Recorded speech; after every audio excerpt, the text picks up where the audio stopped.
Good morning, everyone. Good morning. So, we will continue from where we left off yesterday, and we have the last topic of theme number 1, which we are yet to cover, which we will cover now, and then we'll move to theme number 2, which is Preamble, Territory, and Citizenship. So, the last topic of theme number 1 and the climax of the topic, we're going to discuss the 4 golden rules of Indian polity. The 4 golden rules of Indian polity.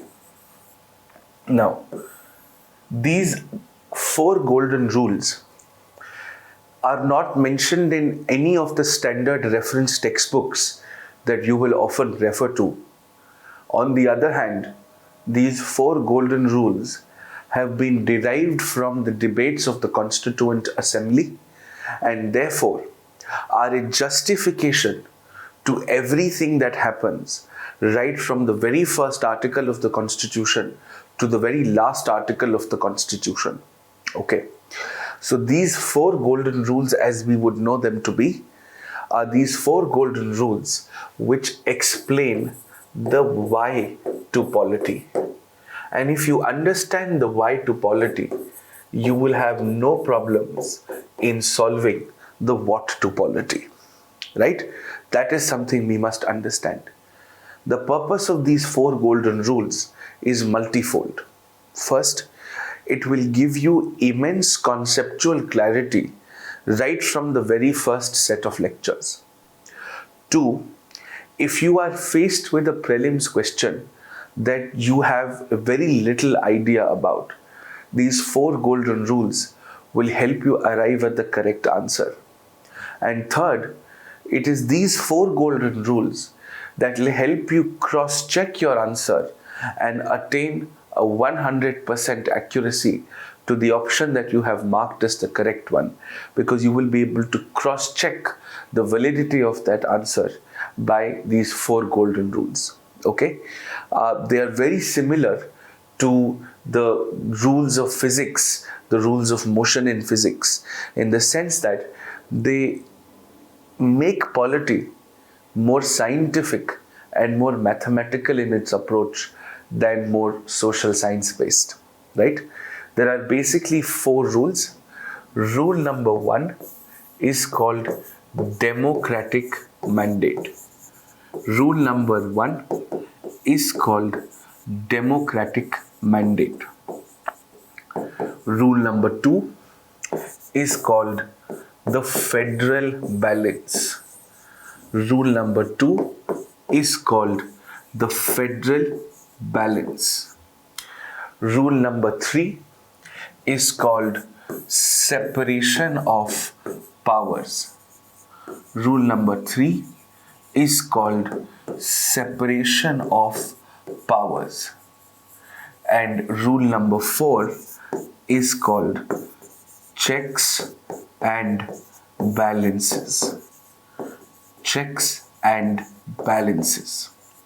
Now, we will study each of these rules one by one, whereas we will study rule number 3 and rule number 4 together because they are related to one another, and both of these rules, separation of powers and checks and balances, both of these rules, separation of powers and checks and balances, are going to have 2 sub-rules each. 2 sub-rules each. So we'll cover them in the appropriate detail as is necessary. Okay? So let us begin and let us get this part right. First, rule number 1, democratic mandate. Rule number 1, democratic mandate.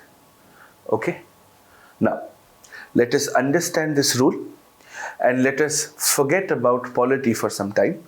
Let's understand this through some day-to-day life examples around us, right? Now, the word mandate basically means the authority given to a person to do something. The word mandate means the authority given to a person to do something. Now let's understand this as clearly as we can. You see, for example, when we study the first golden rule, let's forget about the rule for a minute and let's understand this in an unrelated manner. Now, I am your subject teacher for polity and law. What makes me competent enough or reasonably competent enough to teach you the law or to teach you constitution for that matter? The first is that I am trained in the subject. I am professionally, educationally trained in the subject. The second is I have been teaching this subject for almost a decade to several students across different platforms. The third is myself, I've had a limited amount of exposure to the exam. Unsuccessful as it might be, I am still well versed with the exact process and nature of this exam, and therefore I'm able to visualize polity as an integral part of this exam. Now, because of these three reasons, it is my humble belief that I am competent enough to teach this subject to the students preparing for the civil services. If I don't have these three reasons, if I wasn't a lawyer, if I wasn't teaching this subject to students for about 10 years, and if I myself would have not had an exposure to the exam in an individual capacity, I may not be able to be equipped enough to teach the subject in the relevant amount of detail to you. So my mandate is that I'm a lawyer, I've been teaching this for a while and I have had an exposure to the exam. Therefore, I have the mandate to teach you polity, right? If I myself don't have this, then I have no business giving you gyan on how to study polity and to teach you polity, right? In a very simple but a crude manner, दुनिया उखाड़ने से पहले खुद तो उखाड़ के दिखाओ. दुनिया उखाड़ने से पहले खुद तो उखाड़ के दिखाओ, है ना? So let's apply this to democratic mandate. The democratic mandate principle is a very simple one. It means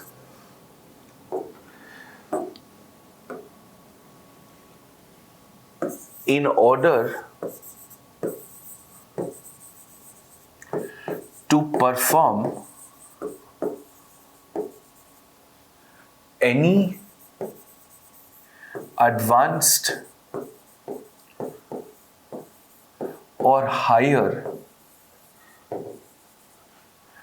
democratic function,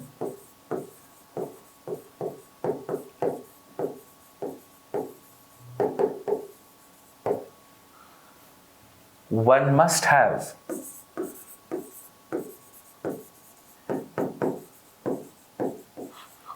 some form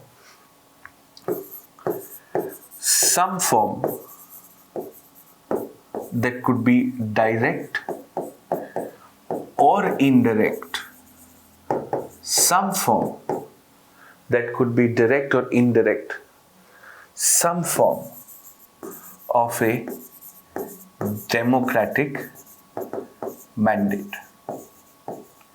मतलब आप कोई भी हायर डेमोक्रेटिक फंक्शन करना चाहते हैं इस देश में, आपके खुद के पास वो मैंडेट है कि नहीं वो फंक्शन करने के लिए. Which means the corollary of this rule is also true. That if you don't have the necessary democratic mandate, then you are not competent enough to perform that democratic function. So not only is the rule true, but also the corollary of the rule is also true. So democratic mandate means to perform an advanced democratic function, you would require some form of democratic mandate. And if you don't have the democratic mandate of any form, you cannot perform the democratic function. Now let us look at the application of this rule through a diverse range of examples that you will find in polity, in constitution and the structure of this country. Okay, let's understand this basic democratic mandate rule. First, to be a minister, you need to be an MP if we are talking about the center. Similarly, if you're talking about the states, you have to be to be a minister in the state, you have to be an MLA or an MLC in the state. Same thing. But why do you have to be an MP so that you can become a minister? If you are not an MP at the time of becoming a minister, you are given 6 months to become an MP. It doesn't matter, you can be an elected MP or a nominated MP. You can be an MP of the Lok Sabha or the Rajya Sabha. But the least form of your democratic mandate is that you have to be an MP so that you can be a minister, even if not immediately, but within 6 months. Because as a minister, you are performing an advanced higher function of executing policy in the country, of formulating policy in the country, of making key decisions which are going to affect the lives of millions in this country. The least we expect out of you is that you are representing some form of people in the country. If you are not, then you don't deserve to be the minister. Now it is okay. You can be a Rajya Sabha MP and a minister in the center because it is the majority in the Lok Sabha who would want you to become a minister even if you're a Rajya Sabha MP. For example, take the case of Arun Jaitley. Take the case of Jaishankar. Forget about these two. Take the case of our very own Prime Minister, Manmohan Singh. Manmohan Singh was the Prime Minister of the country, but he was a Rajya Sabha MP. Not that immediately, but within 6 months, he became the Rajya Sabha MP. And despite being a Rajya Sabha MP, he was the Prime Minister because the Congress had majority in the Lok Sabha and they authorized and they wanted Manmohan Singh to become the Prime Minister of the country. Right? So that is something we must understand. Your democratic mandate is that you have been chosen from at least one out of the two houses. It's okay. Direct election, indirect election, elected, nominated, Lok Sabha, Rajya Sabha, it is fine. But you have been chosen as a member of parliament, even if not immediately at the time of appointment, but within 6 months of becoming a minister.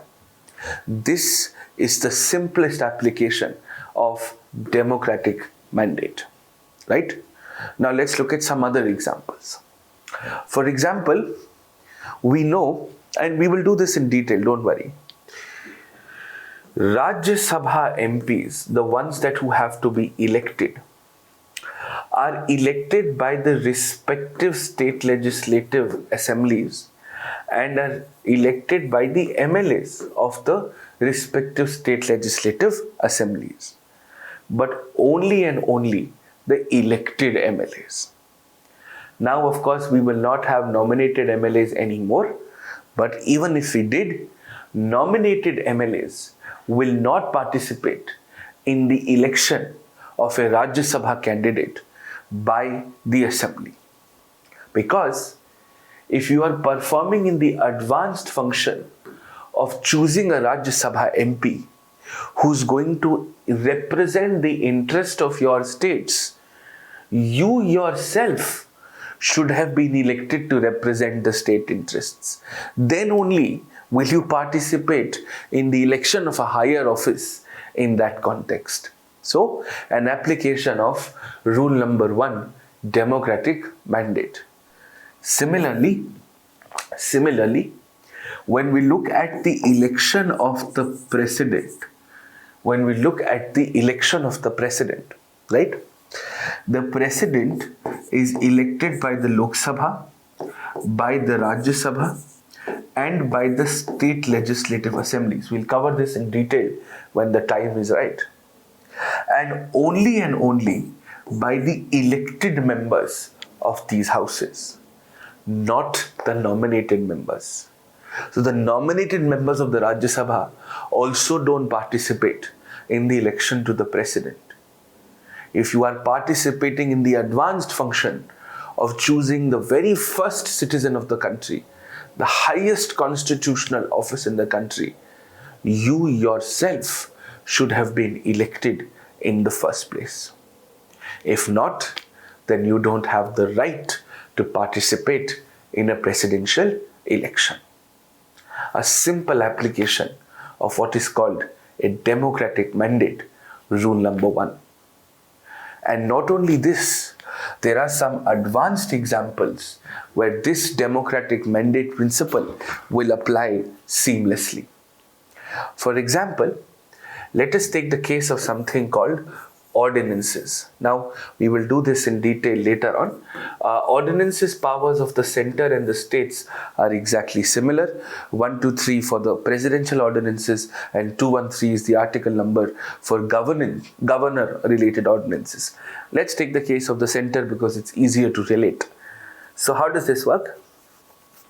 An ordinance is basically a temporary law which is drafted by the Council of Ministers, directly sent to the President for the assent or for the signature of the President when the Parliament is not available or the Parliament is not in session.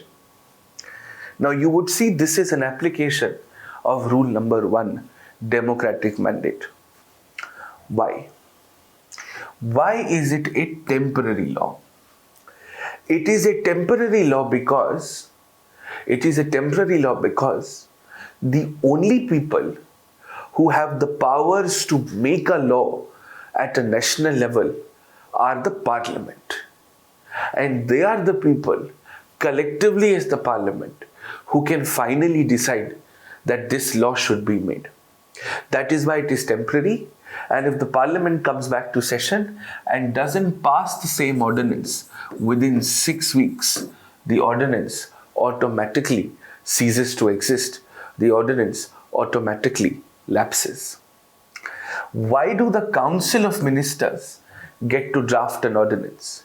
It's because in the absence of the Parliament, the next best set of people who have the mandate as a temporary measure will still be the ministers. Why does the President get the powers to directly sign an ordinance and you have bypassed the Parliament? The executive is basically performing the job of the Parliament in the case of an ordinance. It's because the President has the mandate, as the President has been elected by all the 3 uniform legislative houses in the country. So that is how ordinances are also applicable as rules and applications of democratic mandate. Okay. Another simple application of this would be, why do you think that the advice or the suggestions given by any body, any amount of bodies, whether it's a constitutional body or a statutory body, any body, these bodies and the advice given by them are not binding? Whether it is a CAG, whether it is NHRC, they're not binding. They are not binding because the bodies are appointed authorities. They are not elected. They don't have the mandate to compulsorily tell the elected people that this is what you have to do under all circumstances. Even within the Parliament, The recommendations given by the parliamentary committees are not binding. And I understand parliamentary committees will comprise of MPs. But if you compare parliamentary committees to the parliament, the final mandate to make a law will still lie with the parliament. So anything that the parliamentary committee says cannot be made binding because it will violate the final democratic mandate of the parliament. So this one rule that we saw was applicable in 1, in 2, in 3, in 4, in 5, in 6 places. And this is just at the top of my head. I can give you 20 examples of this rule. These are the first 6 examples that came to my head. Understood this? Are we clear with rule number 1? Do we understand rule number 1? Yes or no? Are we clear with rule number 1? Yes?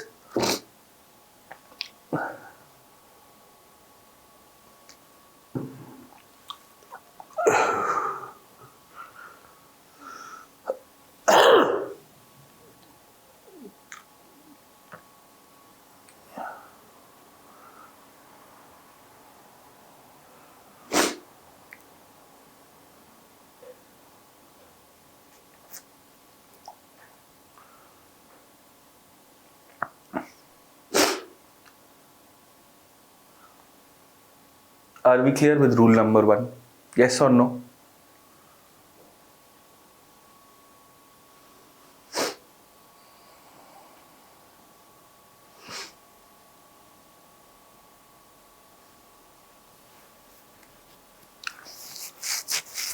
All right. Now we move to rule number 2.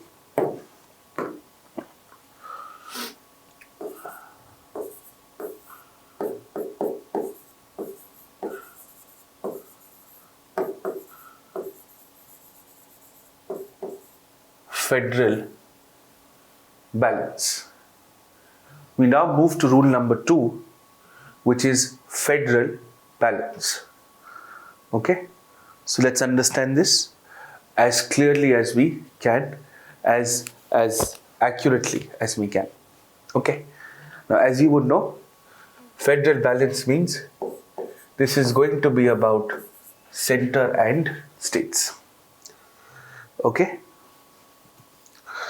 so let's look at it. This is the second rule.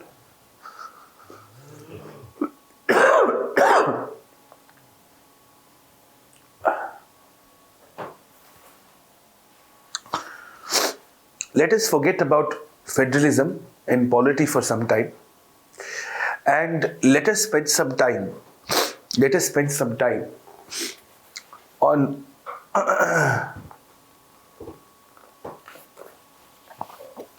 on a simple family dynamic.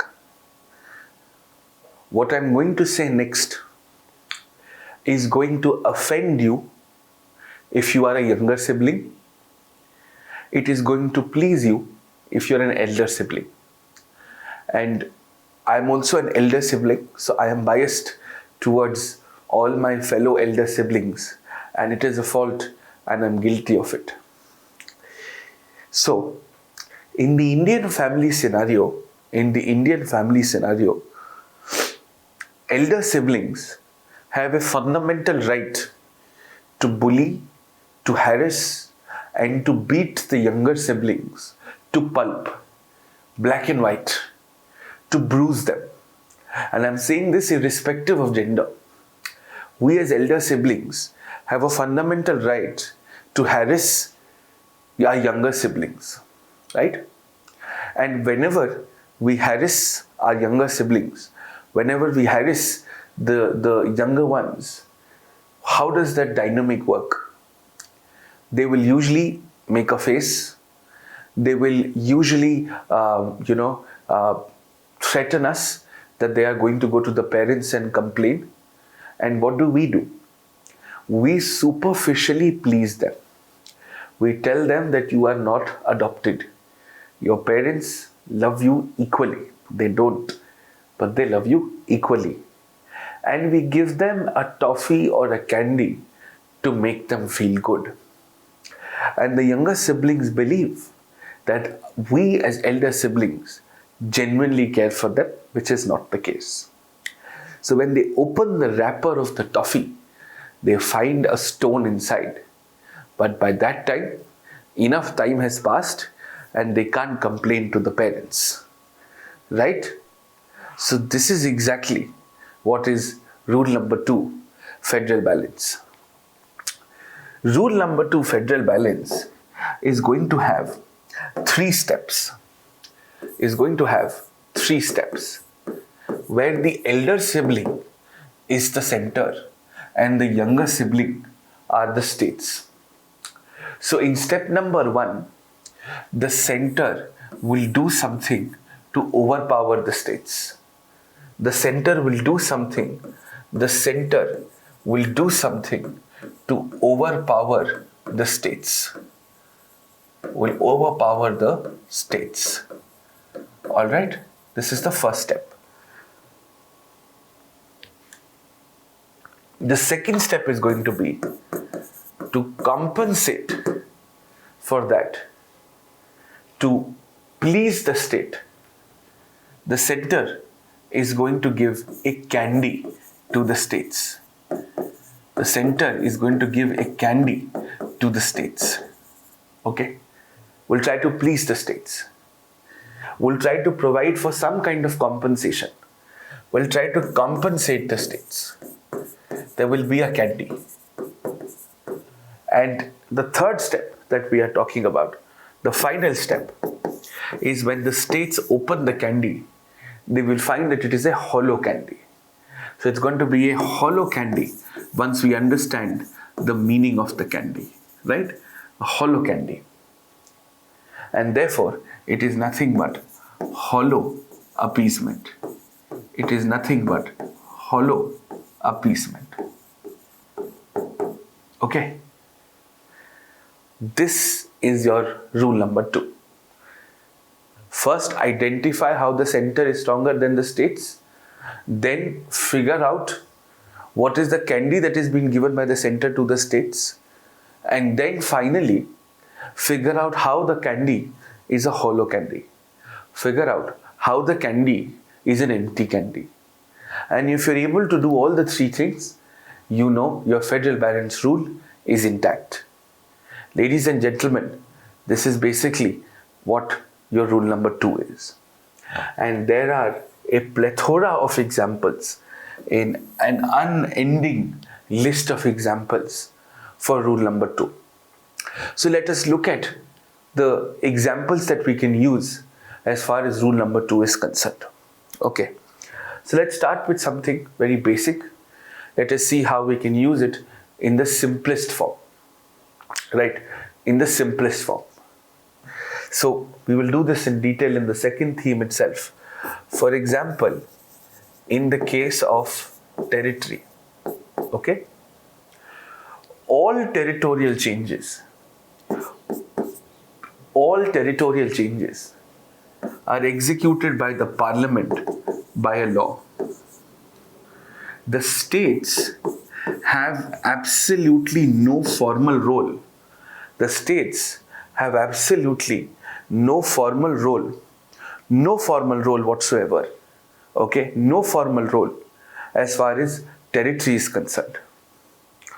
For example, if I want to bifurcate Uttar Pradesh into Uttarakhand, Andhra Pradesh into Telangana, or Jharkhand for that matter, or Chhattisgarh for that matter, the decision on that will be taken by the parliament, not the states. So, step number 1, center stronger than the states.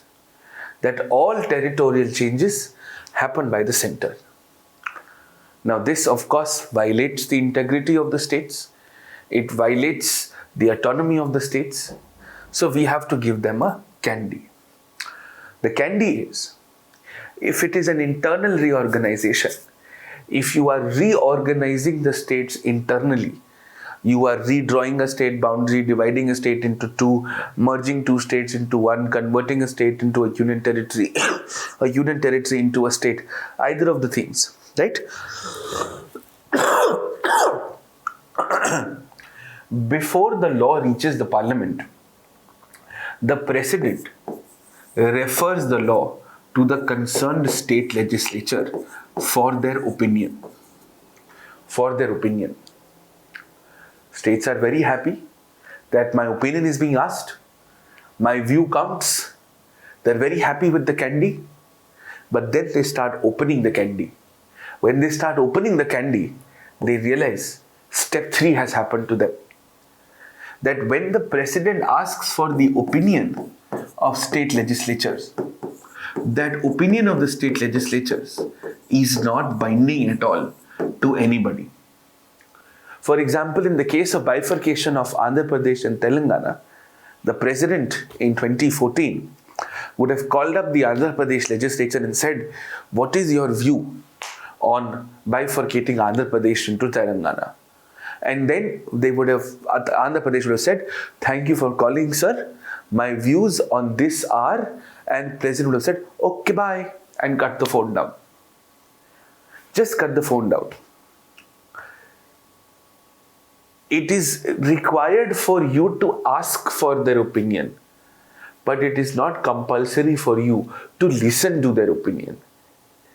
So this is rule number 2, where in a territorial manner, we have, hit the states where it hurts the most. A simple application of rule number 2. Okay, I'll give you several examples.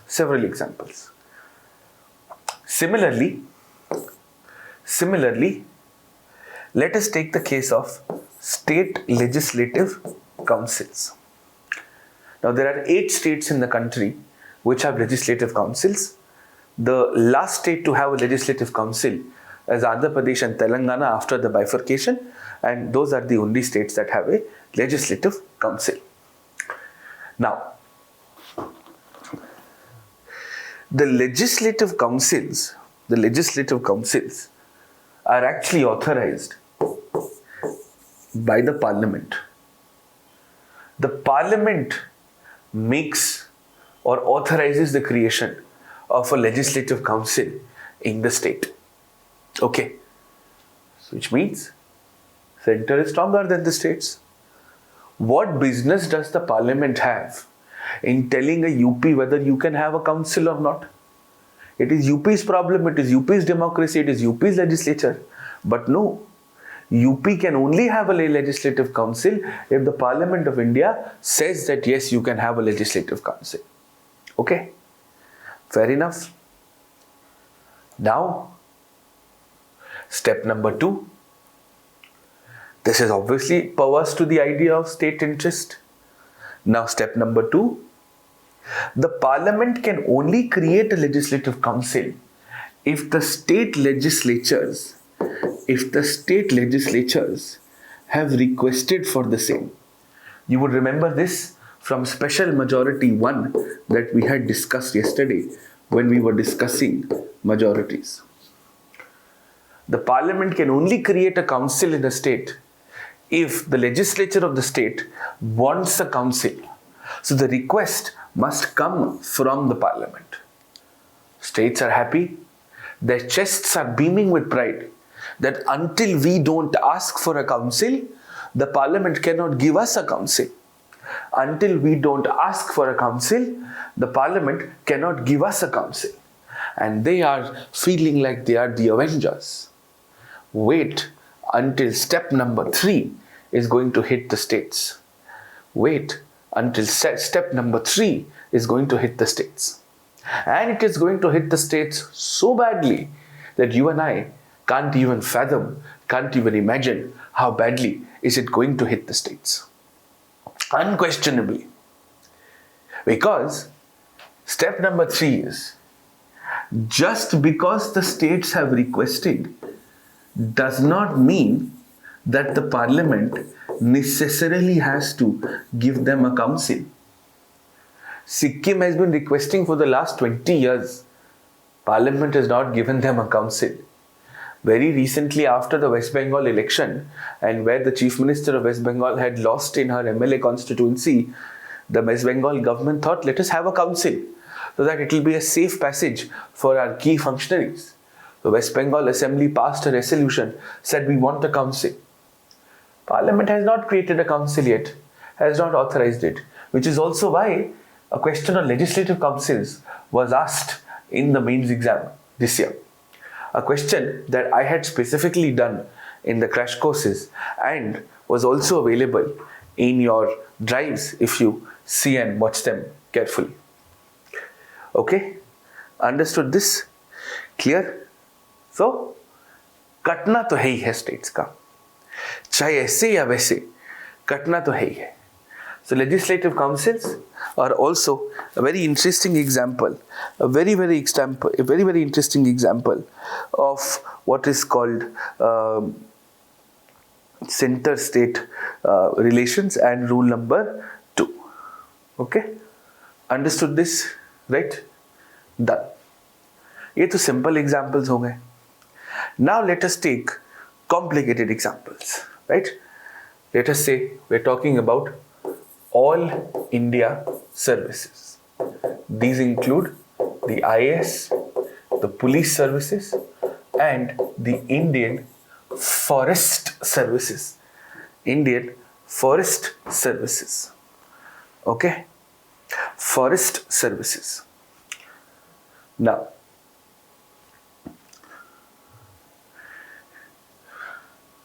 all India services are recruited by the center, finally removed by the center, but they work at the states. They work as deputations to state cadre. In fact, it is the state cadres which pay for your training at Labasana. You are like a stereotypical patriarchal Indian bride, unfortunately, that the center is your Mica, but your real home is in the states. So you are getting readied for your tenure in your sasural, which is your states. You are getting ready for your tenure in your sasural, which is called your states. And before your grand send-off happens, we arrange a nice little grand big fat wedding for you, and that is called the foundation course at Labasana, so that you feel that you're a part of all India, but in reality you are going to spend most of your time in your respective state cadres. And only if the state cadres release you can you come and work at the center, and that is also after 10 years of service at the respective states. Okay? But you are primarily an officer of the states. Now you understand, the states did not want this. The states did not want this. They have their own state public service commissions. They have their own state service officers who are SDMs, DMs, and so on and so forth. You are going to become an SDM as an All India Service Officer, and your state services officer is most likely going to end his or her career as a DM. They will retire at the DMship, and you will most likely start your career as an SDM, then moving on to a DM. Right? Understood this? So very interesting. Very interesting. Now this means the very concept of all India services is the center stronger than the states. That the center is recruiting a bunch of officers and compulsorily sending those officers to the states. It's compulsorily sending those officers to the states. And the states have no choice but to accept those officers. No state in India can say, I do not want these officers. I do not want all India services. I do not want IS officers in my state. States don't have a choice. That means the center is stronger than the states.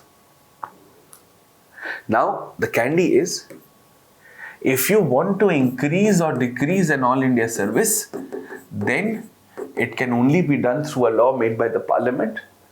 But for the parliament to make that law, it is the Rajya Sabha who has to authorize the parliament to make that law. And this can only be done through a special majority. One, we've discussed this. The Rajya Sabha is going to authorize the parliament, is going to authorize himself, herself, and the parliament that yes, let us make this happen. Let us is going to authorize itself and the Lok Sabha and therefore collectively the parliament and say, let us make this happen.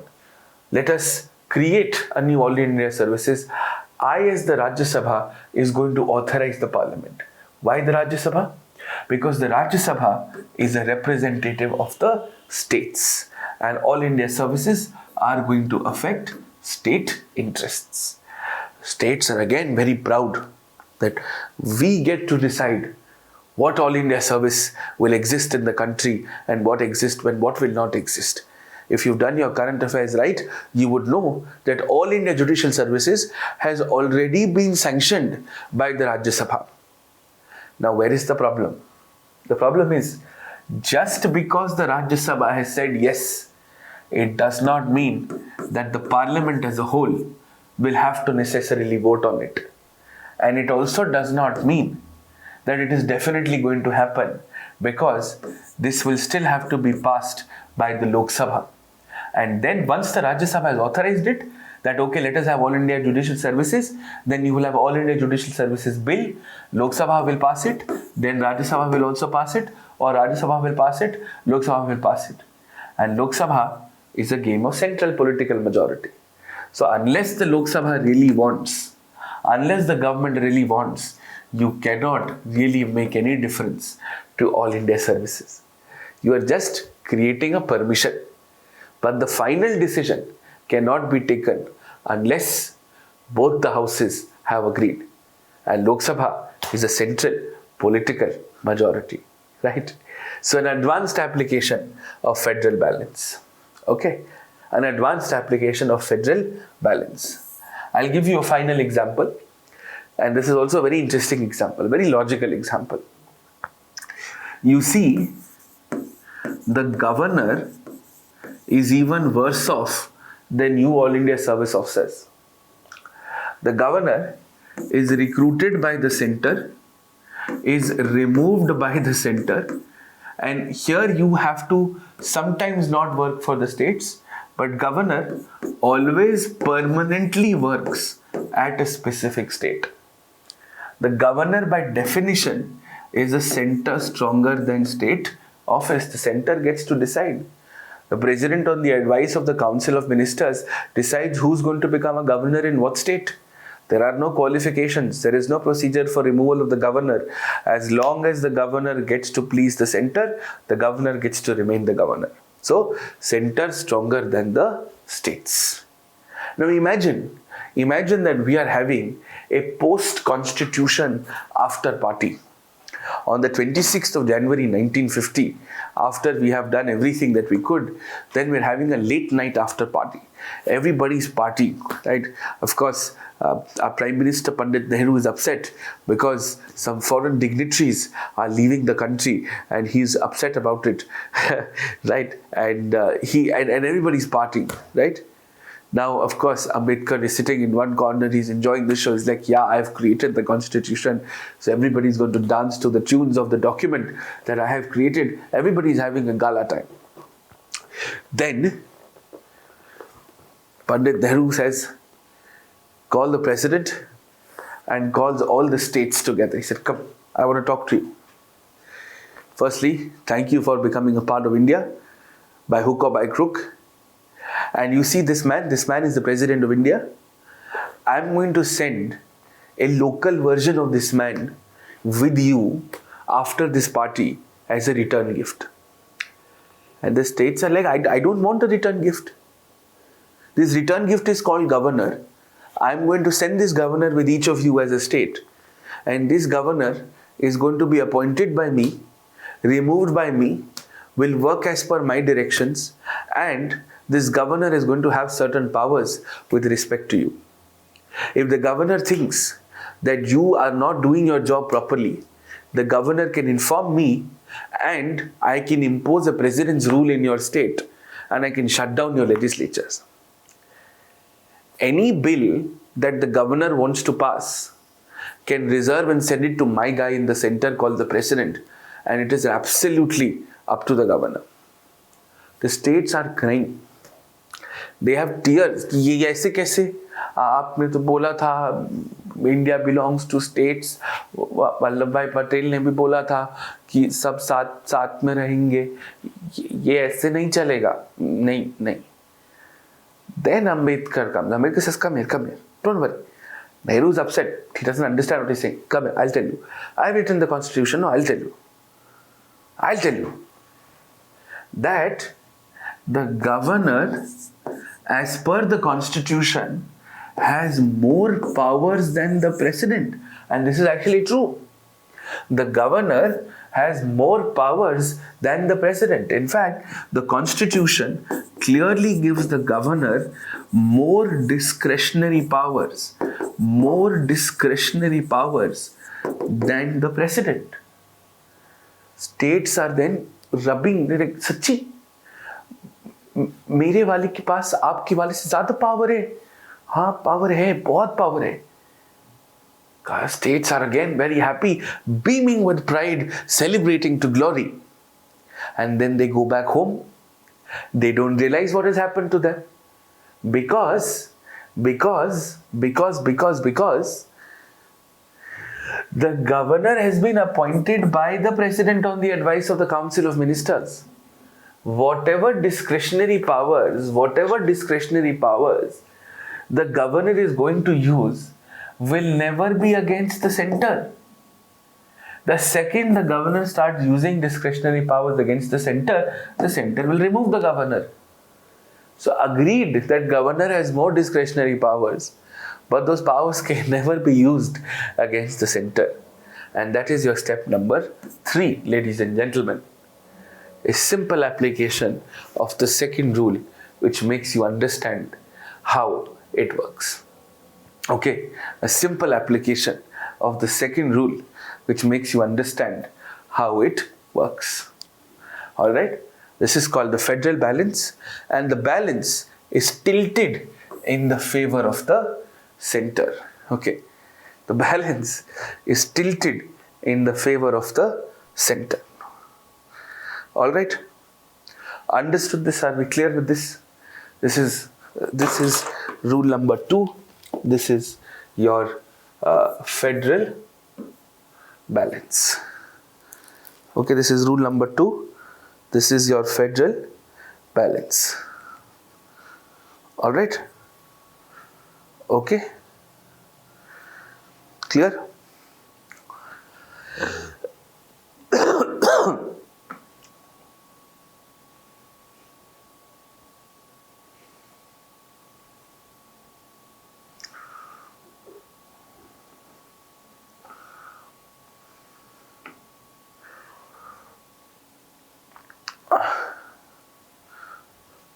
Okay?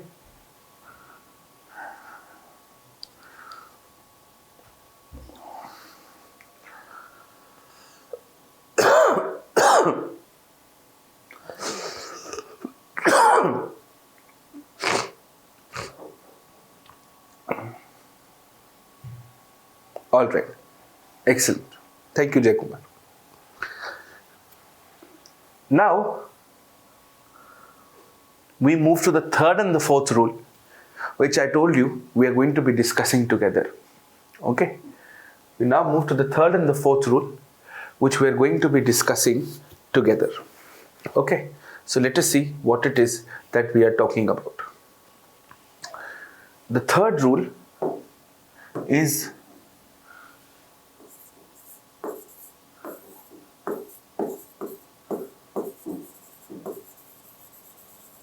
separation of powers. The fourth rule is checks and balances. Okay. Now, let's understand this firstly through an unrelated example, and then we will of course understand it through polity. Right? Now, forget about the law. Any company that you would have heard of, right? Any company that you would have heard of would usually have three departments. The manufacturing or the product department, you will have a sales / marketing department, and you will have your admin, HR, legal department, right? Admin, HR, legal department, right? Thank you again. Thank you. ठीक है? Admin, HR, legal, the MIN behind the admin might be hidden behind the logo, but it says admin, okay? All right. Now, all of these three believe they are the most important for the company. The manufacturing guys or the product team believes that if we are not developing a product, what are they going to sell? Who are they going to administer? Because the company will go bankrupt if they not have anything to sell. The sales and marketing team believes that, boss, we are why people are buying the product. We are creating a hype. Let's say this company is Apple, okay? A $1 trillion company, by the way, is in trouble because your iPhone sales might be a lot, but they really haven't grown since 2015. So while all of us might think Apple is the richest company and all of that, but it is not really growing at the pace it should be. The average sales for the iPhone are more or less the same.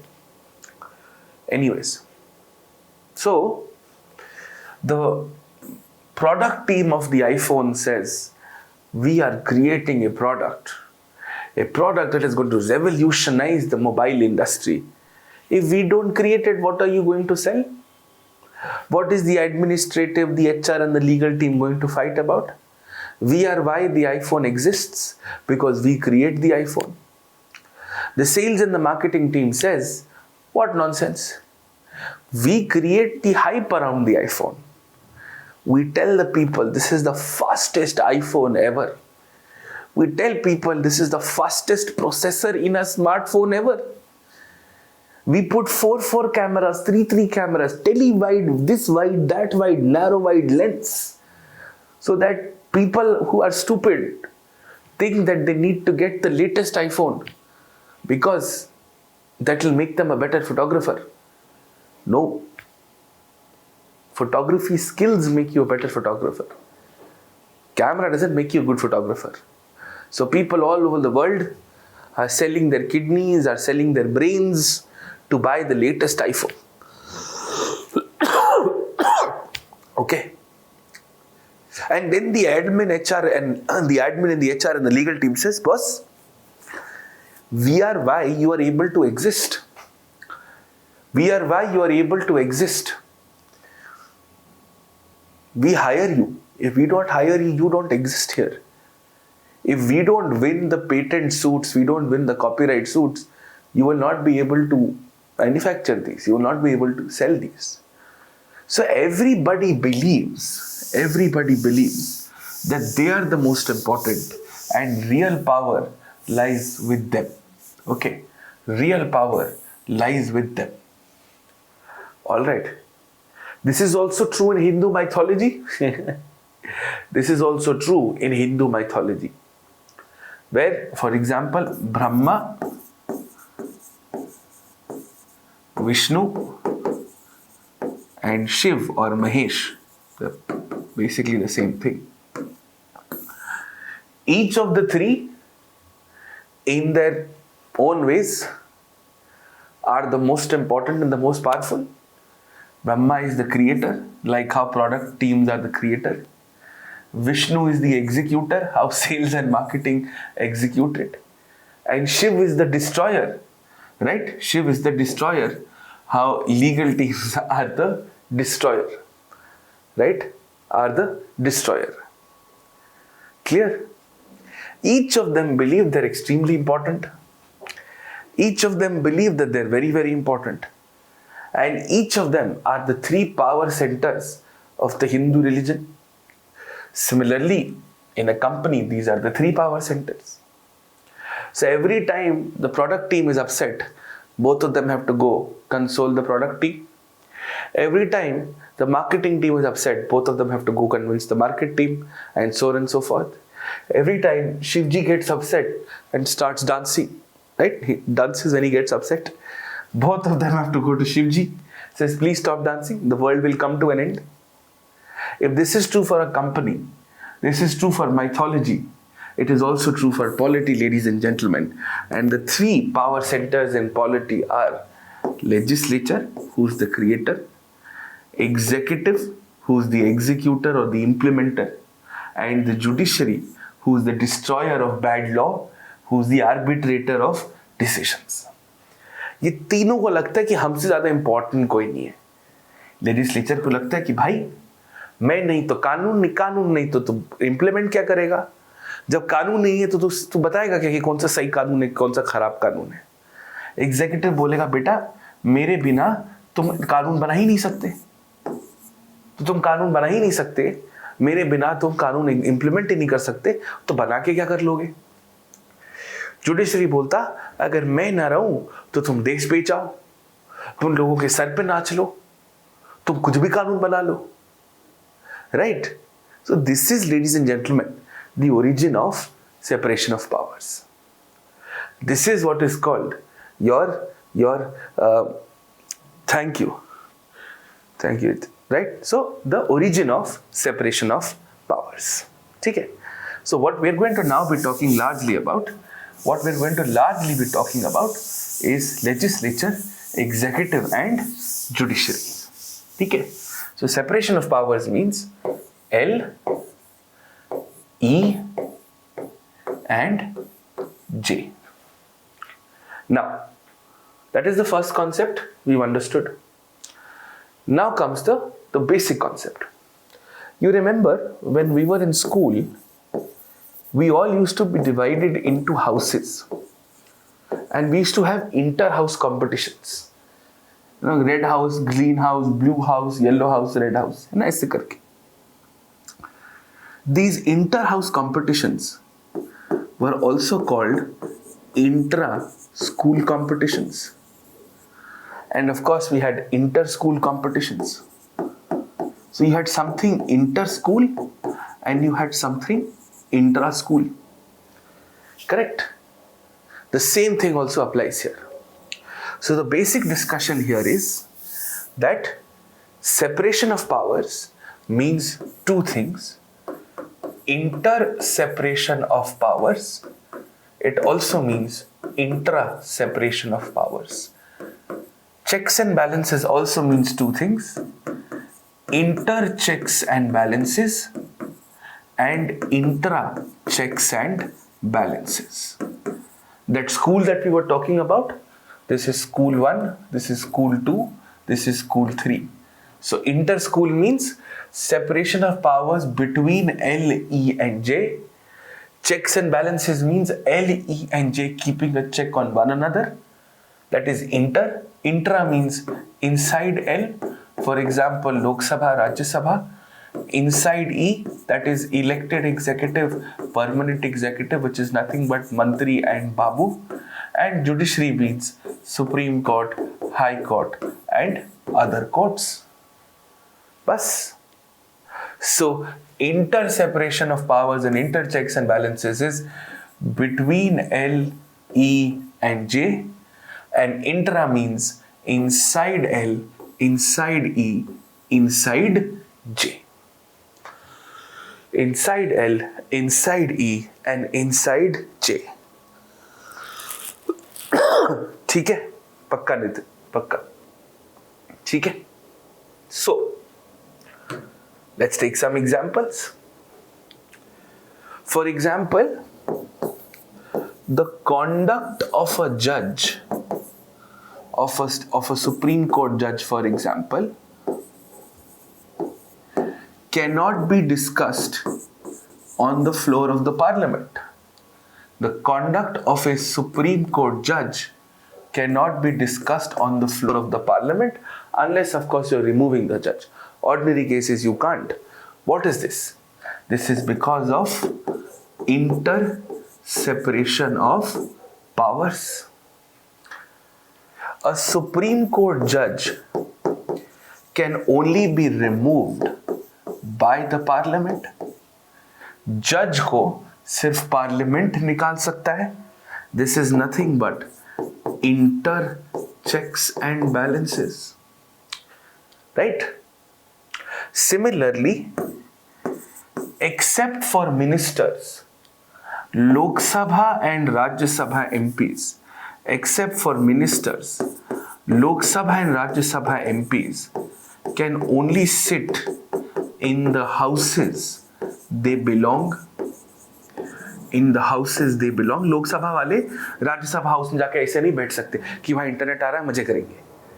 Only ministers can sit in a house they don't belong because they're accountable, but nobody else is. They belong. This is nothing but intra separation of powers. Right? The judgments of the Supreme Court are binding on all lower courts. This is nothing but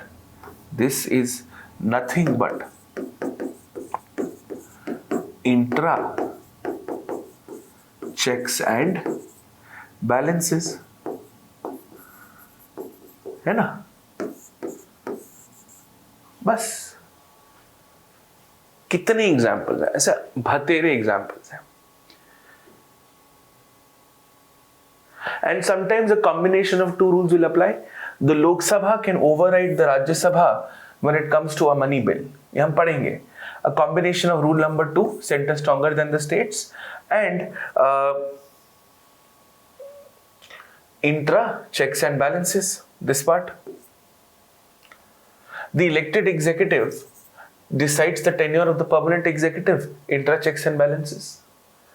Both the Supreme Court and the High Courts have powers to regulate their own procedure, to have their own procedural requirements. This is nothing but intra-separation of powers. Right? So almost everything can be explained through these basic 4 rules. Almost everything can be explained through these basic 4 rules. आप polity में कुछ भी उठा दीजिए. Emergency. Emergencies are an application of rule number 2, center stronger than the states, and rule number 1, democratic mandate. That is why the parliament has to authorize an emergency. An emergency is issued by the center against the states. कुछ भी आप preamble से लेके 12वें schedule तक कुछ भी उठा दीजिए, यही 4 रूल्स हैं, यही लगते हैं. They explain the why to you. They explain why something happens to you in the reason that it does, in the context that it does. Anything beyond it is particularly not relevant. ठीक है? Understood? Clear? Okay. So these are your 4 golden rules. And now with these 4 golden rules, our theme number 1 and all the ingredients of theme number 1 is complete. You can check the listing of the topics for theme number 1 and you will be able to tell me that theme number 1 has been completed. You can take a 5-minute break. Just go through theme number 1 and then we will begin with theme number 2 after the 5-minute break. One hour is up. You can take your eyes off the screen as well. Okay? Understood? ठीक है.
We will cover constitutional morality and fundamental rights, don't worry.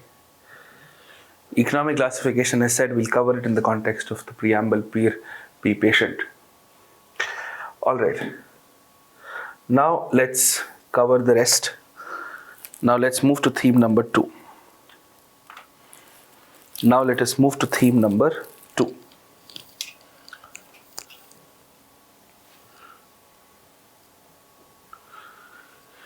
In theme number 2, we are going to be covering a selection of 3 topics.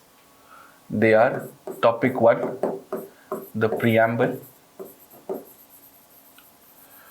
topic 2,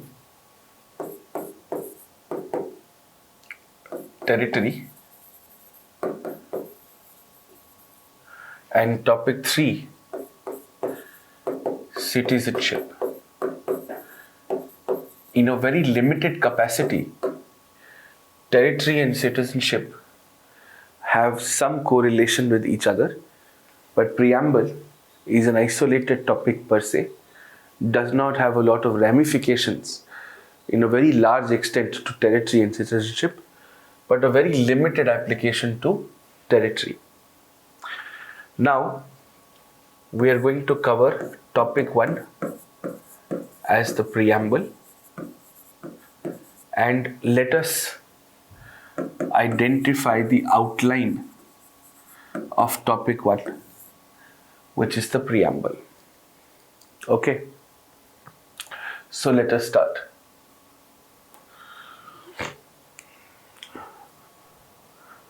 The sound is not low. I can check. I think it's perfectly fine. Chitramali, it might be a problem from your end, not mine per se. Okay. All right. So outline. Layer 1, which is conceptual and factual, and therefore important for the prelims. And layer 2, which is analysis oriented and therefore important for the mains.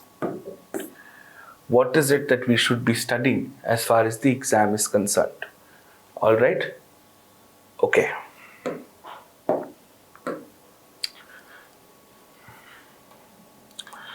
First, we must understand the historical context of the preamble. Then we must very clearly, as much as we can, understand the meanings of key words in the preamble. We must understand the additions that were made to the preamble later. And then we must understand the legal status of the preamble. See, in the prelims, there are broadly 2 kinds of questions that are asked from the preamble. First, the features of the preamble and the meanings of key words of the preamble. And by features, we look at the characteristics or the explanation to the nature of the preamble per se. Now, as far as the means is concerned, there has been one direct question explaining the relevance of certain keywords. And one of the other ways that the preamble can be used is when you are trying to study when you are trying to understand or you are trying to study and you are supposed to write introductions or conclusions in your mains answers. How in economics, the RBI is the lender of the last resort. In GS paper 2, the preamble is the introduction or the conclusion of the last resort. So for example, let us say you're writing an answer on secularism and you're not able to figure out an appropriate conclusion or an introduction. You can always say, if it is the introduction, you can say, the preamble of India guides us to be a secular state, or the conclusion must be that our policies must conform to the ideals and aspirations as mentioned in the preamble of the Indian Constitution. So this becomes your introduction and conclusion of the last resort. Please do not use the preamble in the same answer as an introduction or a conclusion. You can use it in separate answers of the same paper, that is fine.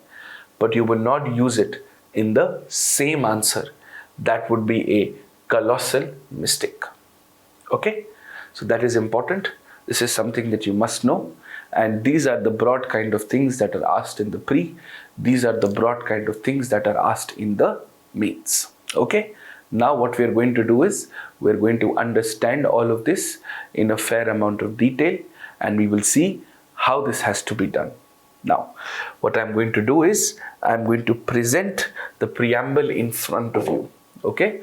So you can always do this by yourself. So you can open the preamble of India and you can go to images, right? And you can find the best high definition image of the preamble, right? So for example, let us say we take this image. Now we'll have to check the dimensions of this image.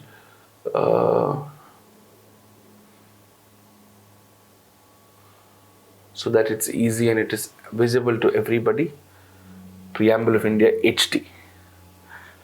Okay, so let us say we take this for example. Yes, this seems like a very, very good image.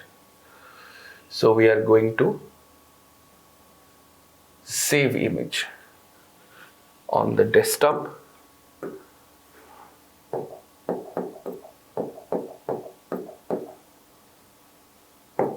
Save.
Okay.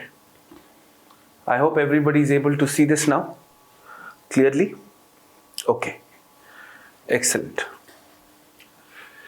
Now this is the preamble of India. This is what we are going to be referring to. This is the actual text of the Preamble of India. Okay, so let us start and let's figure this out.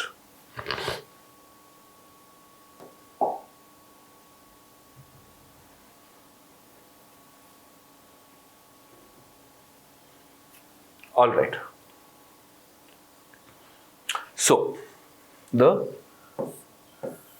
Preamble of India. Let me give you certain keywords here. First, let's read it together. We, the people of India, having solemnly resolved to constitute India into a sovereign, socialist, secular, democratic republic, and to secure to all its citizens justice, social, economic, and political, liberty of thought, expression, belief, faith, and worship, equality of status and of opportunity, and to promote among them all fraternity, ensuring the dignity of the individual and the unity and the integrity of the nation. Okay? Now, in our Constituent Assembly, on the 26th day of November 1949, we hereby adopt, enact, and give to ourselves this Constitution of India. Now, let's look at what all do we need to understand. How do we need to understand from the preamble? Okay. First, the first line. We, the people of India, having solemnly resolved to constitute India into a, and you stop here. This part, and basically the preamble has 4 parts. This is the first part, this is the second part, this is the third part, and this is the fourth part. Okay? So, the first part and the fourth part must be understood together.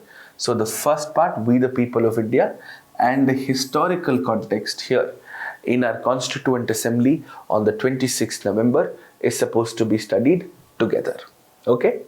Then the second part, then the third part. Now let's understand. The first part explains us two very specific things. First, it tells us through we the people that the people of the country are the ultimate sovereign of the country. अगर exam में गलती से आ जाए pre में, who is the ultimate sovereign? The people are the ultimate sovereign. This is reaffirmation of the social contract that we had understood from our classes. Okay? We the people. And the fourth part also teaches us what is called the historical context to the preamble and gives us an insight into the legal status of the preamble. Okay, the legal status of the preamble. Now, the second part are essentially words that describe the country as a whole. Words that describe the country as a whole. The third part describe aspirations for the people of the country, for the citizens of the country. Okay? For the citizens of the country. So, these are aspirations for the country, these are aspirations for the citizens. Now, in the prelims and in the mains, it is very defined. For example, mostly you will see mains questions from here, and mostly you will see prelims questions from here. Okay, prelims questions from here. And liberty is UPSC's favorite because this is also being used in Article 21. So we'll come to that later when we'll come to that. Okay, so broadly this is how the preamble has been set up. Okay, now we've understood the meaning of we the people of India. Now let us spend some time on the last part of the preamble, where we must understand the legal context or the historical context of the preamble. So, as you would know, that there is something called a dictatorship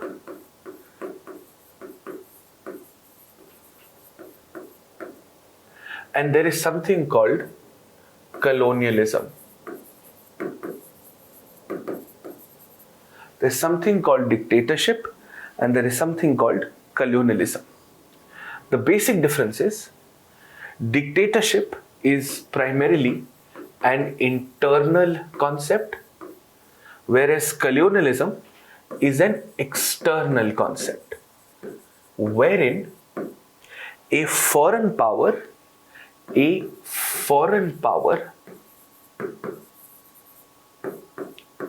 is occupying India or any other country. So when dictatorship has to end, democracy has to be restored, it is done internally. But when colonial power has to end, this requires what is called a transfer of power. A transfer of power from the colonial masters to something. So when the Britishers decide to leave us, they have to leave us in the hands of something, of someone. And this has to be done through a process of law. This has to be done through a process of law. And the law which gave India its independence is called the Indian Independence Act. It is called the Indian Independence Act, which was passed in the British Parliament. At that time, the British Prime Minister was Clement Attlee. It is the Indian Independence Act of 1947, which was transferring the power from the British regime to Indians. Now, to Indians means what? Now, we had something called the Constituent Assembly. This Constituent Assembly was responsible to basically draft the constitution, which is going to regulate the country for eternity and times to come.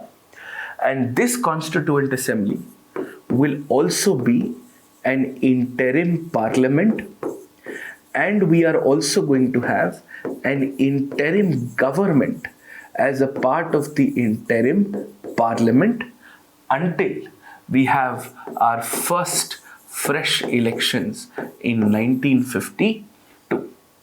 So we've got so many years here to figure out exactly what is going to happen. Right? Understood this? Correct? So that's the basic example of how this has to be done. What are the basic procedures around it? Right? Now, the Constituent Assembly, primary purpose, they had a constituent committee, they had a drafting committee. The drafting committee was headed, of course, by Ambedkar, and the Constitution Committee was headed by Nehru.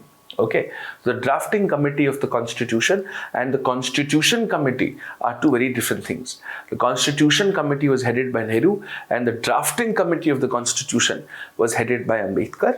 And what basically happened was that this is the date, on 26th November 1949, the entire text, the final draft of the Constitution was ready. Okay, it was ready. But it does not mean that it has to necessarily be enforced from the 26th of November 1949. We wanted a more symbolic, a more prestigious date, and we wanted to ready the country to accept the new constitution. So it was thought that the constitution will fully come into force on 26th January 1950. And that's the basic difference. On 26th November 1949, the Constitution's final draft was accepted and adopted by the country, by the Constituent Assembly. But it was on 26th January 1950 that all articles of the Constitution were put into force. There were a few articles that came into force before 1950 also, but they are not relevant as far as your UPSC syllabus is concerned. This is not a state services exam. They are never going to ask you which articles came into force before 1950. But the articles, all articles of the Constitution were enforceable, came into force from the 26th of January 1950. And why was 26th January 1950 chosen as the date? It is because on 26th January 1929, in the Congress session at Lahore, India for the first time demanded complete independence.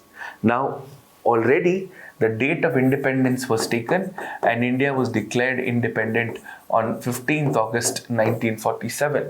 We understand that. That date was taken. But we also wanted to give symbolism and better preparedness to another date. So that is why 26th January 1950 is today popularly called as the Republic Day. Has nothing to do with the original definition of republic, which means that the head of the state is an elected one and not a hereditary one. We understand that, but it is to basically celebrate that from the 26th of January 1950, the Constitution in its entirety would be applicable to the country.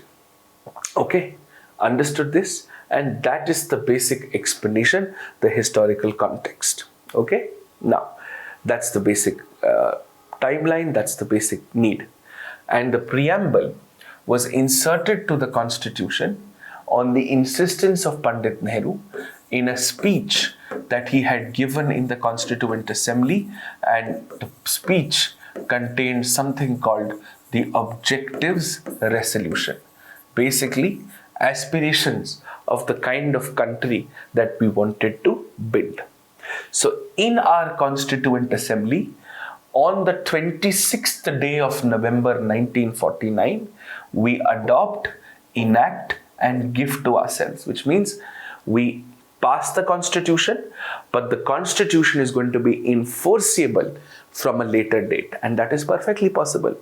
Any law can be passed today and can be brought into force from a later date, right? So it was passed on 26th January 19. It was passed on 26th November 1949, but all articles were not implemented from that day.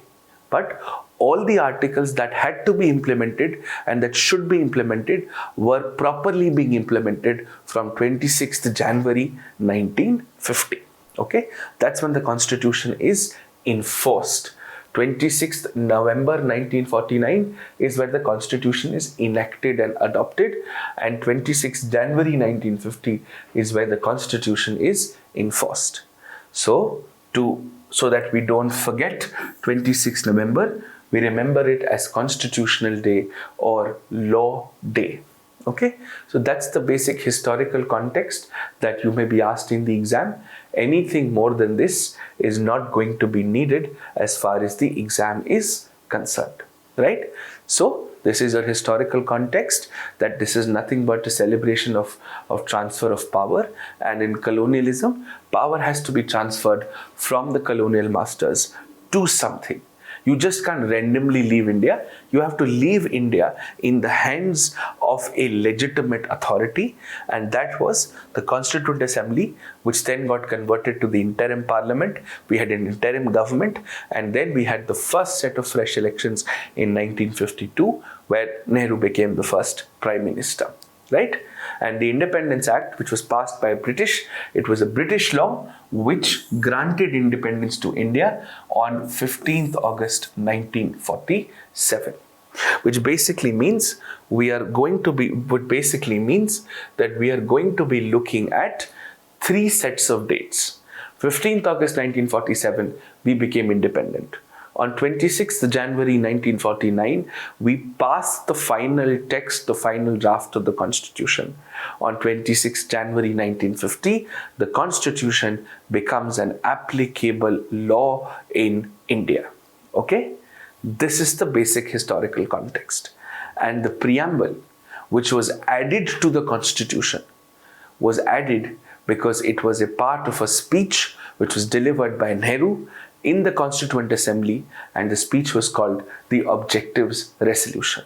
So it was added to the constitution, to the final text of the constitution before 26th November 1949, because you wanted to start the constitution from a vision, right? If you for example, whenever you read about a company always has a vision that this is what we want to do, right? For example, whenever you start preparing for this exam, you have a vision that I want to prepare for this exam for XYZ reasons, and I'm going to go about this through ABC ways. That is your vision for this exam. Similarly, the preamble is also the vision of the constitution. And inside, like whenever you open a book, every book is going to have a preface, that what is the book about? What is the book trying to convey to you? Similarly, what is the constitution trying to convey to you is reflected in the preamble, that हमारा देश कैसा हो, हमारा देश ऐसा हो, और ये हमने preamble में सबको लिख के बताया है. ठीक है? Understood this? Now, the important parts, now comes the important part as far as the exam is concerned. Now, please listen to me as carefully as you can, because this is important. A lot of times in the prelims exam, you get a question, which of the following best describe the preamble, right? Which of the following best describe the preamble? Now, the best way to do this, and there is a simple trick behind it, whatever word they are referring to, if that word is not legally substantive, it cannot be legally defined, then that word best describes the preamble. जैसे कि vision of the constitution, soul of the constitution, heartbeat of the constitution, pulse of the constitution, the mind of the makers of the constitution. ये सब क्या है? These are not legally defined. You can't legally define the mind of the makers. You can't legally define the vision. You can't legally define the pulse, the heart, the soul of the constitution.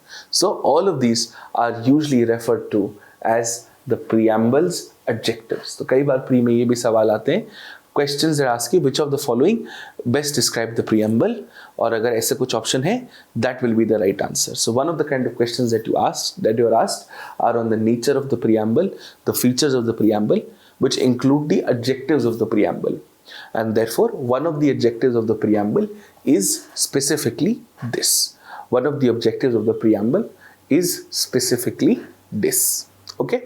A simple way to go about it. Now, there is a very simple way to memorize the terms of the preamble. Okay. Now, when we look at country-specific terms, right? Sovereign, socialist, secular, democratic, republic. You may remember of a term in economics called special drawing rights, SDR, which are used in the context of the IMF, and they represent the amount of money a country can withdraw from the IMF dependent on the contributions to the IMF. Similarly, these are also arranged in that way. SDR, Sovereign, Socialist, Secular, Democratic, Republic. So S cube DR, Sovereign, Socialist, Secular, Democratic, Republic. ठीक है? Sovereign, Socialist, Secular, Democratic, Republic. And if you see, they've been arranged in a logical fashion. कि पहले तो भैया देश आज़ाद रहे, उसके बाद हम सबकी मदद करेंगे, सबको सब धर्म चलने की आज़ादी है. We are going to have a democracy and our president is not going to be a hereditary one. बस. So sovereign, socialist, secular, democratic, republic, ये रटा होना चाहिए. S cube DR. ठीक है? S cube DR ये रटा होना चाहिए. Clear? Understood? Then you have words with respect to citizens. करने का बड़ा सिंपल तरीका है, which is nothing but JALEFU. An acronym for this is JALEFU. Justice, liberty, equality, fraternity and unity and integrity. ठीक है? Justice, liberty, equality, fraternity and unity and integrity. तो unity से हम JALEFU कर लेते हैं. ठीक है? Justice, liberty, equality, fraternity and unity. Therefore, it represents what is called the citizen-centric words. ठीक है? अब the country-specific words, they are usually asked in the mains exam. For example, in one of the previous year questions in the last 10 years, the mains exam had asked you, explain the words attached to the words preamble, attached to the word republic, and are they justified in the current context? मतलब sovereign, socialist, secular, democratic, क्या हम सच्ची में sovereign हैं? क्या हम सच्ची में सेक्युलर हैं? क्या हम सच्ची में सोशलिस्ट हैं? क्या हम सच्ची में डेमोक्रेटिक हैं? आज के टाइम पे इनका मीनिंग क्या होता है? ऐसे सवाल मेंस में आएंगे, बिकॉज ये एब्स्ट्रैक्ट नहीं है। मेंस में आपसे कभी एब्स्ट्रैक्ट सवाल नहीं पूछेंगे that what is justice as per the Indian constitution, what is equality as per the Indian constitution. ये ज्यादातर justice, liberty, equality, fraternity you will get in the prelims. Which of the following is the best interpretation of liberty, is the best interpretation of equality or fraternity? ठीक है, यहाँ पे बहुत गलतियाँ करते हैं बच्चे, which is why I often recommend that please read your democratic politics and Indian constitution at work as NCRTs, because these are political theory and Indian constitution at work as NCRTs, because they have exact meanings of these which can be verbatim picked up by the UPSC. So जब भी UPSC liberty वगैरह पे question उठाता है तो यहीं से उठाता है, लाइन बाय लाइन लेके उठाता है, बिना लेफ्ट राइट देखे हुए। Clear? So this is what has to be covered as far as justice, liberty, equality and fraternity is concerned. Okay? अब we're going to spend some time on country specific words, then we're going to spend some time on citizen specific words, understand which were added later, and we'll be able to analyze them, and then we'll move to the legal status.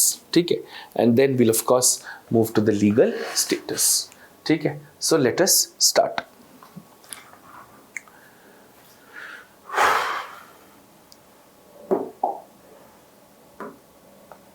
Now we are going to be looking at the preamble, and we're going to be looking at words specifically with respect to the country. Okay, the first is sovereignty. आपने ये ध्यान दिया होगा, the first is sovereignty. Okay,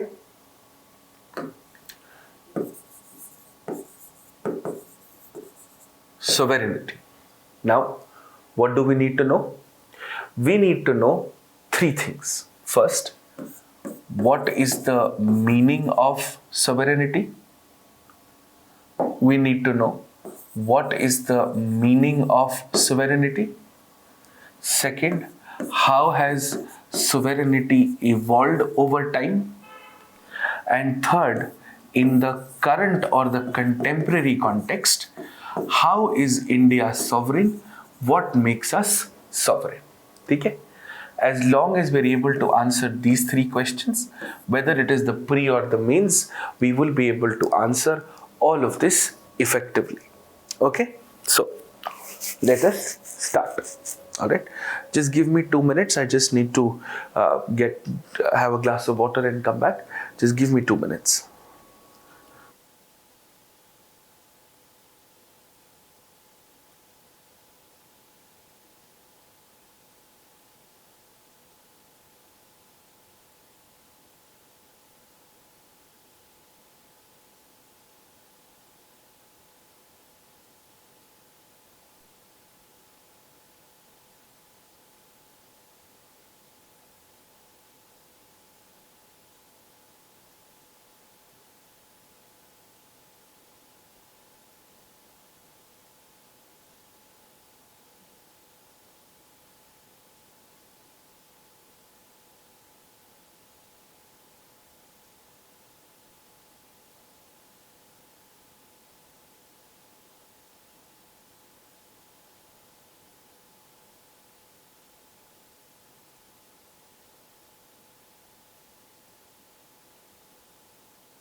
All right. So, let's understand the meaning of sovereignty, right? Now, sovereignty basically means, now if in the prelims by mistake the UPSC asks you, you have to look for an option which is closest to this word, which is freedom from external influence. Freedom from external influence. Okay? The meaning of sovereignty is freedom from external influence. ठीक है? Now, मतलब basically आज़ादी. हमें कोई कुछ नहीं कह सकता कि हमें क्या करना चाहिए और क्या नहीं करना चाहिए. Right? Now, of course, when we look at it from an evolutionary perspective, we've understood that sovereignty has evolved from the basic notions of independence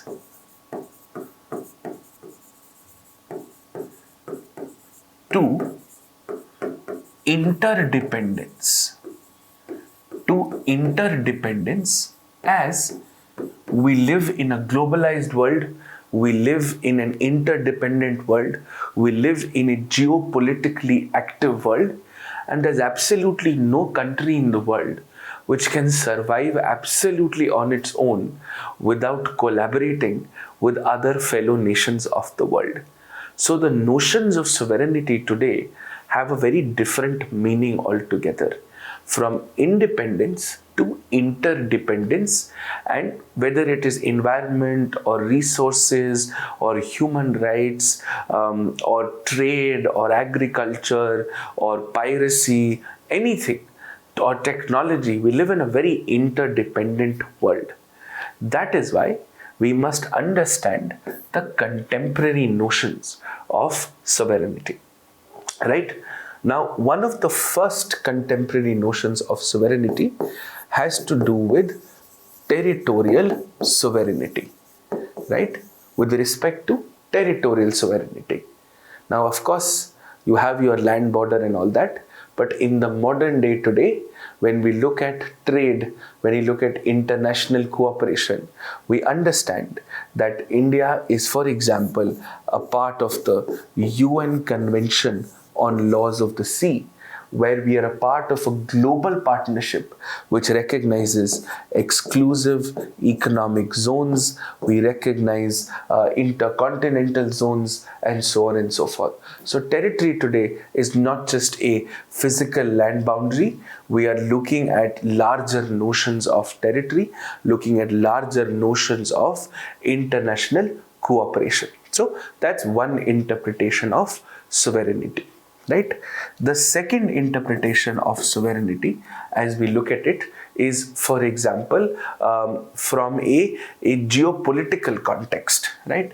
We look at it from a geopolitical context, from a international relations context, from a context of what is called, say, diplomacy. Right? Now let's understand this. For example, all of you would have heard of several UN agencies, international agencies. They're basically international dialogue forums, right? Suppose, for example, we are talking about the UN General Assembly, right? For example, we are talking about the UN General Assembly, right? Now, suppose, let us say today, all countries of the world have gathered at the UN General Assembly, and we are discussing on, say, terrorism, and how we must have a standard operating procedure to deal with people who are in custody for terrorist activities. Now, all the countries will come together and they will draft what is called a document, right? This document, for example, will say define terrorism, and will define some human rights protocols that all nations must follow with respect to dealing with terror suspects. Now, every country is an independent country. A UN is basically an international parliament. So, in the international parliament called the UN or the General Assembly of the UN, each country, right, can either say yes, can either say no, and can also abstain. But interestingly, you can say yes in two ways. Like, oh yes, this is a great idea, we must definitely do it. Now, this is called ratification. This is called ratification. Now, when a country ratifies an international document, the country says, I'm going to come back home and I'm going to implement the international document at home. I'm going to make changes in my domestic law, set up institutions if I have to, but I will make sure that I implement this basic document. Okay? Clear on this? So that's the first part. The second part is a country can be like, okay, good idea, I'll let it be. It is called a signatory. Now, a signatory means very good idea, but I am not going to implement it at this moment. I don't have the resources or the will or the need to do so. And every country has the choice to either ratify or be a signatory or say no or even abstain from voting on that document. कि हमको करना ही नहीं है इसमें, हाँ ना की झंझट में ही नहीं पड़ना है. And this is modern day sovereignty. For example, India has chosen to ratify a few things it wanted to, has chosen to ratify a few things it did not want to. So for example, let us say when we were looking at ratification, India said, you know what? There is an old UN convention called the UN Convention Against Corruption, which said you should not only criminalize the acceptance of bribes, you should also criminalize the offer of bribes. The demand and the supply of corruption both should be criminal. India ratified this convention, and a few years ago we made changes to our Prevention of Corruption Act, and today not only is it illegal to accept a bribe in India, it is also illegal to offer a bribe in India. Not only is it illegal to accept a bribe in India, it is also illegal to offer a bribe in India. Okay, and therefore this becomes a simple application of what is called ratification. But for example, there is an international document called ICCPR, International Covenant on Civil and Political Rights. India, one of the there is a schedules to a constitution, there are protocols to documents. One of the protocol is on death penalty. Now, India has only ratified it. India has not been is only a signatory to it. Has not ratified it. This document wanted all countries to abolish the practice of death penalty, that courts should not award death penalty to anybody. But India said, I am not going to do this right away. We are not ready for it. So that is why in India, death penalty is perfectly legal, absolutely perfectly legal, no problem at all, no issues at all, right? Similarly, India has never ratified the nuclear non-proliferation treaties because we wanted to develop our nuclear capabilities. For example, we ratified the Rio Declaration and said, yes, we must have the National Green Tribunal as a dedicated environment redressal agency. The idea is the choice remains with us. The idea is the choice remains with us and it should always remain with us. That's the idea. That's the basic explanation. That is how it has to be done. So there are several geopolitical ways that we had to go about it from a contemporary point of view, right? There's a geopolitical implication. Then there is also a technological implication nowadays, right? For example, when we look at the data protection bill, one of the things that we are talking about with respect to data protection is data localization. I mean, if you think about it, your Amazon data is stored on Amazon web servers, which are based out of Ireland, which are based out of countries that are outside. Now, India says, the data of Indian users on Amazon must be on Amazon servers based out of India. So India is deciding what its definition of sovereignty is.